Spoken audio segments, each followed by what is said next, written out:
Olá, meus amigos! E aí, vamos continuar a nossa videoaula, parte 2 da resolução 466 de 2013, precisamente lá no dia 11 de novembro, dezembro de 2013, né? Então vem comigo uma resolução completa, trata da vistoria, né?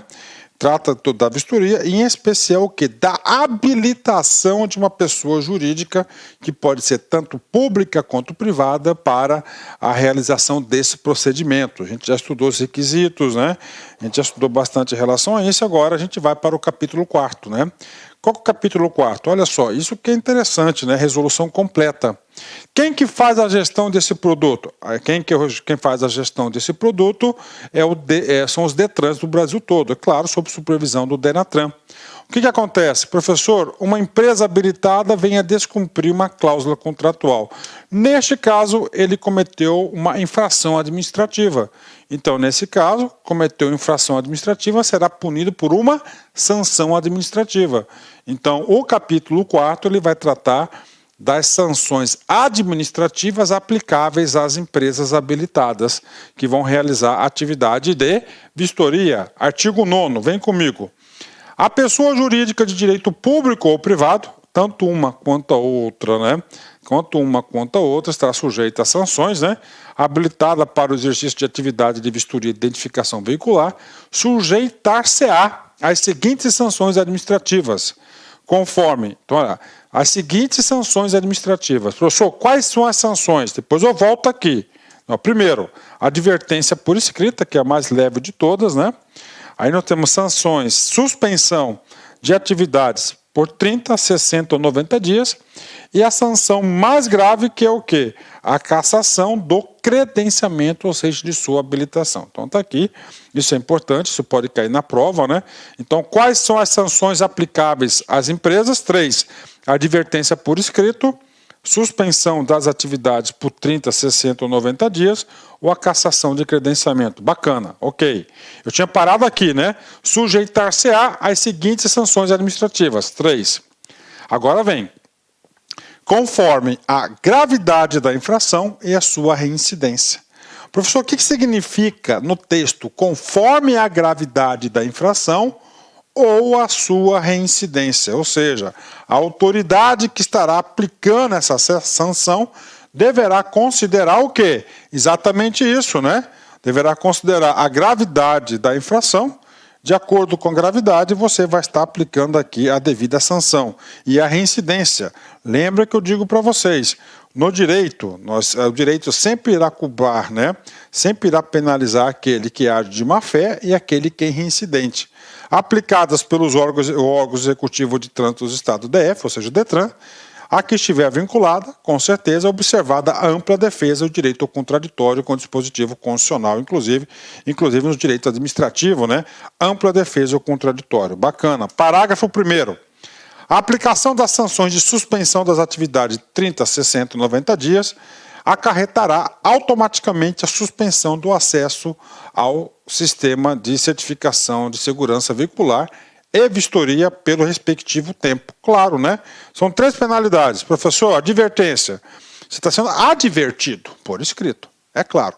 No caso de reincidência da advertência, você vai ser suspenso por 30 dias. Bingo, tá aí. Ok, bacana, legal, né? Então você não vai suspender o seu acesso. Agora, suspendeu automaticamente pelo período.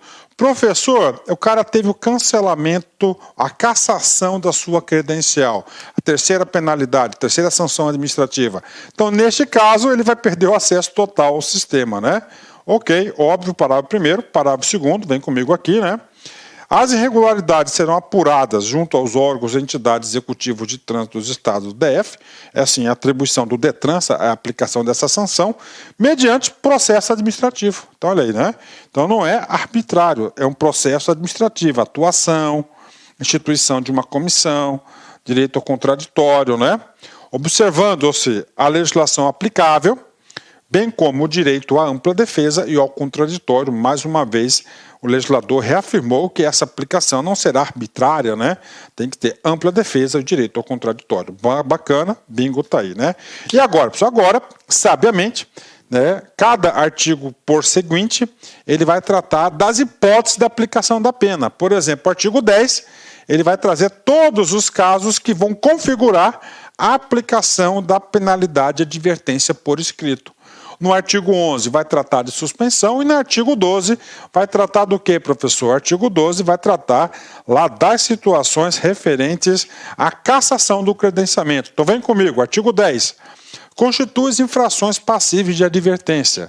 Vem comigo. Apresentar culposamente informações não verdadeiras às autoridades de trânsito e ao DENATRAN. Professor, o que vem a ser apresentar culposamente, né? Na prova o cara vai colocar dolosamente. Dolo é diferente de culpa. Culpa é o seguinte, o agente agiu sem a intenção, mas teve aquele resultado. O dolo não. O dolo, o cara agiu com má intenção. Ele quis informar informações não verdadeiras, inverídicas, né? Apresentar culposamente, está entre vírgulas, né? Então, potencial questão de prova, informações não verdadeiras às autoridades de trânsito do DENATRAN. Professor, como é que pode cair na prova? Experiência de concurso, vem comigo. O cara vai falar que apresentar culposamente informações não verdadeiras às autoridades de trânsito e ao DENATRAN é passível da suspensão por 30 dias. Está errado. Então, isso aqui é um caso de advertência por escrito. Copiou, assim que o examinador poderá cobrar na sua prova. Registrar laudo de vistoria de identificação veicular de forma ilegível ou sem oferecer evidência nítida, né? Evidência, fotografia, né? Lá do chassi, principalmente. 3. Preencher laudos em desacordo com o documento de referência, advertência. Deixar de prover informações que sejam devidas às autoridades de trânsito e ao DENATRAN. 4. Manter não conformidade, crítica aberta por tempo superior a 30 dias ou outro prazo acordado com as autoridades de trânsito e com o DENATRAN. Vamos lá, mais uma. Deixar de registrar informações ou de tratá-las. Outro caso, praticar condutas incompatíveis com a atividade de vistoria e de identificação veicular. Então, nós temos 7 casos de aplicação de advertência por escrito. Tem que saber? Com certeza. Isso aqui você pode observar que são mais leves, né? Ok, e agora, 11, né? Vem com 11 aqui. 11 são as atividades de suspensão. Vem comigo, vamos lá, uma a uma. Constitui as infrações passíveis de suspensão de atividades. Aí nós temos 3 tipos de suspensão, 30, 60 e 90. Por 30 dias. Na primeira ocorrência. Né? Então, na primeira ocorrência, 30 dias. Está aí. Segunda ocorrência, 60 dias. E terceira ocorrência, 90 dias de suspensão. Né? Então, ali, primeira ocorrência, segunda ocorrência e terceira ocorrência. Vamos comigo, né? Reincidência de infração punida com aplicação de advertência por escrito. Né? Então, vem comigo, então, um cara lá recebeu uma advertência por escrito. Bacana. Aí, na segunda, de novo, né? Ele recebeu de novo. Aí não vai receber a nova advertência, por isso vai escrever o quê? Uma suspensão por 30. Primeira ocorrência. Aí vem a segunda e a terceira. Item 2. Deixar de exigir do cliente a apresentação de documentos obrigatórios previsto na legislação de trânsito. Um dos documentos, o quê? É o licenciamento do veículo, né? Para verificar se a autenticidade do documento. 3. Emitir laudo de vistoria de identificação veicular em desacordo com o respectivo regulamento técnico. Então, emitiu qualquer laudo de desrespeito ao regulamento técnico, está sujeito à suspensão. Né? Realizar vistoria de identificação veicular em desacordo com o respectivo regulamento técnico. Emitir laudos assinados por profissional não habilitado. Né? Então, todo mundo tem que estar devidamente habilitado para emitir os laudos. Né? Deixar de armazenar em meio eletrônico registro de vistoria e identificação veicular, não manter em funcionamento o sistema de biometria e outros meios eletrônicos previstos para a identificação, né, do vistoriador. Deixar de emitir ou emitir documento fiscal na forma incorreta, nota fiscal, utilizar quadro técnico de funcionários sem a qualificação requerida. 9. Deixar de utilizar equipamentos indispensáveis à realização da vistoria, de identificação veicular ou utilizar equipamento inadequado ou na forma inadequada ou de forma inadequada. 10º caso, deixar de conceder a qualquer tempo livre acesso às autoridades de trânsito e ao DENATRAN, às suas instalações, registros e outros meios vinculados à habilitação por meio físico ou eletrônico, né? Então, ele impediu qualquer entrada livre ao seu estabelecimento, por exemplo, ele já pode levar uma suspensão. Item 11, utilizar pessoal subcontratado para serviço de vistoria e identificação veicular. Então, observe claramente que a legislação veda a subcontratação, tem que ser sempre empregados registrados aí na pessoa jurídica para realizar a identificação veicular. Não é passivo de terceirização, né? Deixar de manter o seguro de responsabilidade civil profissional, que é aquele seguro de R$500 mil. Então, esses são os 12 casos que a aplicação será de suspensão. Bacana, pela ordem. E agora vai ser o quê? Cassação da habilitação do seu credenciamento. Artigo 12. Constitui infrações passíveis de cassação do habilitado. Primeira hipótese, vem comigo. Reincidência da irregularidade punida com aplicação de sanção administrativa por suspensão das atividades por 90 dias. Então o cara levou uma suspensão de 90 dias, incorreu novamente no erro, aí parte para a cassação, né? Cassação por reincidência. Inciso 2, vem comigo, né? Tem uma alteração de 2018. Realizar vistoria de identificação veicular fora das instalações da pessoa jurídica habilitada, exceto nos casos expressamente previstos no artigo 3A e 3B, né, dessa resolução. E aí, professor, merece explicação, com certeza. Vem comigo. Então é o seguinte, pode terceirizar? Pode habilitar pessoas jurídicas? Pode, ok. Para realização nas suas instalações. Bacana. Só que em 2018, né, a legislação ela evoluiu para melhor e ela possibilitou vistoria móvel, previstas no 3A e no 3B. Exemplo, pátio da seguradora, certo? Pátio lá da instituição financeira, pátio do leiloeiro e assim por diante. Então, ela, se realizar a vistoria fora das instalações, ela vai ser cassada a habilitação, exceto a móvel, né? Outro caso, fraudar o laudo de vistoria de identificação veicular, fraudar, né? Alterar, né? Inclusive vai cometer crime, né? Artigo 311 do Código Penal. Emitir laudo de vistoria de identificação veicular sem a realização da vistoria, né? Outro crime, né? Crime contra a administração pública. Manipular os dados contidos no arquivo do sistema de imagens, né? Olha aí, manipular. E finalmente, último caso de cassação está aqui. Repassar a terceiros a qualquer título as informações sobre veículos e proprietários objeto de vistoria, ou seja, não pode estar repassando aí.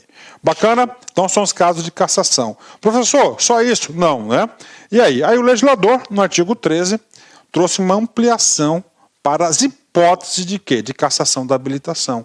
Como assim, professor? Ampliação, olha só, além das penalidades previstas nos artigos anteriores, 10, 11 e 12. Vem comigo.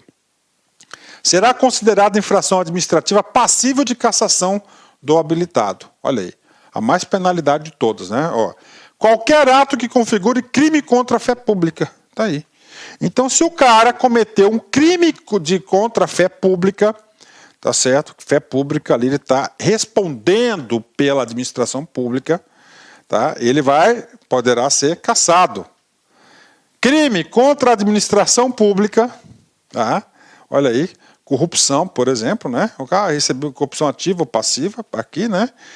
Ó, contra a administração da justiça e o quê? Ato de improbidade administrativa.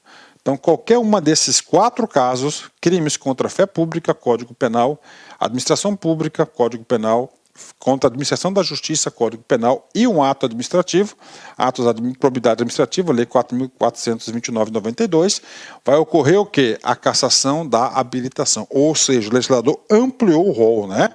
Aí vem, em especial, a ofensa aos princípios constitucionais da legalidade, impessoalidade, moralidade, publicidade e interesse público, né?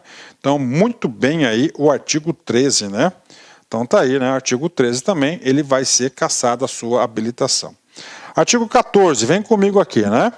O que diz aqui o artigo 14? Isso aqui é um salvo-conduto para a administração pública. Nós vimos o seguinte, para a aplicação da penalidade, qualquer penalidade, tem que ter o quê? Um processo administrativo. Né? Tem que ter um processo administrativo. Mas e aí, professor? Aí o DETRAN recebe uma denúncia que determinado credenciado aí está fazendo várias irregularidades. E imediatamente desloca uma equipe de fiscalização e constata a veracidade, confirma a informação dessa denúncia. E aí, professor, o DETRAN vai ter que esperar, vai ter que fazer o processo administrativo? Não. Aí aqui, ó, artigo 14, ele pode o quê? Suspender de ofício, de forma cautelar, a atividade desse habilitado. Olha aí, os órgãos e entidades executivos de trânsito dos estados do DF poderão suspender cautelarmente, sem prévia manifestação do interessado, ou seja, sem processo administrativo, de ofício, as atividades de vistoria e identificação veicular da pessoa jurídica de direito público ou privado. Motivadamente, tem que ter motivo essa suspensão cautelar. Em caso de risco iminente, nos termos do artigo 45 da Lei 9.784. A Lei 9.784 de 99 é a Lei do Processo Administrativo Federal. E no artigo 45 diz isso, né? Que a autoridade de ofício, identificada qualquer situação que venha colocar em risco iminente qualquer coisa da administração pública, dos administrados, poderá o quê? Suspender os serviços ali cautelarmente, né? Cautelarmente. Então está aqui, ó. Então ele pode suspender. Bacana, né? Ok, professor, eu quero falar sobre isso ainda. O cara levou uma cassação da sua credencial, da sua habilitação. Nunca mais ele vai poder voltar? Não, não é isso. Aí no artigo 15, ele trata da reabilitação. Olha aí, né? Reabilitação. A pessoa jurídica cassada poderá requerer sua reabilitação para o exercício da atividade de vistoria, de identificação veicular, depois de decorridos 2 anos da aplicação da penalidade, ou seja, ele passa a ser reabilitado. Então ele foi cassado, não vai ser para sempre, ele poderá, né? Ele poderá solicitar essa reabilitação após 2 anos, né? Justo, com certeza, né? Não é parcial, porque não é penal, né? As sanções aplicadas às pessoas jurídicas habilitadas são extensivas aos sócios, olha aí, né? Ou sócio, a empresa tem 3 sócios e também é extensiva aos sócios, sendo vedada a participação destes na composição societária de outras pessoas jurídicas que realizam atividades que tratam essa resolução, né? O que acontece? Tem 3 sócios a empresa, levou uma cassação. Bacana. Aí, cada um vai para o seu lado e cada um monta uma outra empresa com outros sócios. E aí? Não pode. Ele fica impedido até, salvo engano, a sua reabilitação de 2 anos, né? Então, esse é o comando do artigo 16. Pronto, né? Terminamos essa parte das penalidades. E agora? Agora é aquela parte final aí da lei, né? Que são das disposições finais e transitórias, né? O grosso mesmo já foi explicado. Disposições finais é aquilo que vai fazer o fechamento, né? Finais ali de revogação, entrada em vigência, e transitórias de sai de um regime para outro regime. No caso de alteração de endereço das instalações de pessoa jurídica habilitada, essa somente poderá voltar a operar após a vistoria prévia do órgão ou entidade executivo de trânsito do estado do DF, né? Isso é uma disposição final, né? Ou seja, ele foi habilitado para aquele endereço, ele mudou para outras instalações, tem que ter uma vistoria lá do DETRAN para ele poder trabalhar, né? Artigo 18. Os modelos de requerimento e os demais formulários necessários à instrução do processo administrativo de habilitação de pessoa jurídica serão padronizadas em ato específico do órgão ou entidade executivo de trânsito do DF. Então, cada DETRAN vai estipular o processo de habilitação. Essa resolução, você observa que deu norte geral aí, são os requisitos, né, a documentação mínima necessária, mas tem aí os formulários, cada DETRAN vai realizar o seu. Artigo 19, vem comigo. O laudo de vistoria de identificação veicular terá validade somente se emitido, monitorado e controlado pelo meio do Sistema de Certificação de Segurança Veicular e de Vistorias, nos termos da legislação vigente e atendidos os requisitos técnicos de funcionais e funcionais especificados na portaria do Denatran. Ok, né? Tranquilo, né? Os órgãos e entidades executivos de trânsito dos estados do DF promoverão sua inscrição no Denatran para integração das pessoas jurídicas habilitadas no sistema conforme a regulamentação específica. Nós já falamos sobre isso aí, né? Sobre a atribuição aí. Então as pessoas se habilitam via Detran e o Detran ele vai inscrever lá no Denatran essas pessoas jurídicas, né? Artigo 29, artigo 20, é uma regra de transição. Antes desse sistema, nós tínhamos o quê? A figura das empresas credenciadas em vistoria de veículos, né? Nós tínhamos essas empresas aí. E as unidades de gestão central, UGC, credenciadas pelo Denatran, permanecerão habilitadas no sistema até a data de entrada em vigor dessa resolução.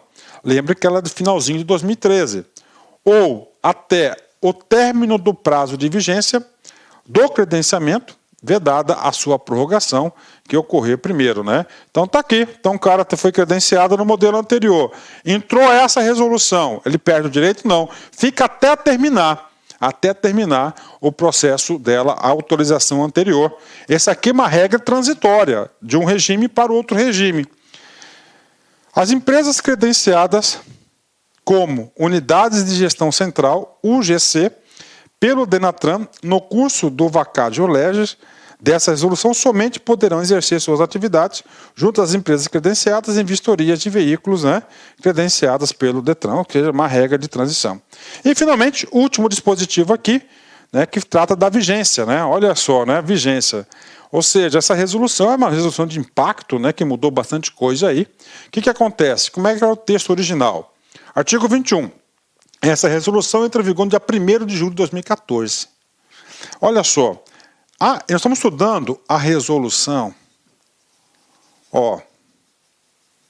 CONTRAN 466 de 2013, especificamente, salvo engano, no mês de dezembro. Então, ele vai entrar em vigor quando? 1º de julho. Os Detrans e as empresas vão ter que se adequar. Veio uma resolução em 2014, ampliou de julho para 1º de novembro de 2014. Então, ela está em vigor a partir de 1º de novembro de 2014. Então, olha aí. E ficam revogadas as resoluções tal, né? Morvan, Cotrim Duarte, né? Presidente em exercício do CONTRAN nessa data aí, né? Bacana, né? E aí, encerramento, né?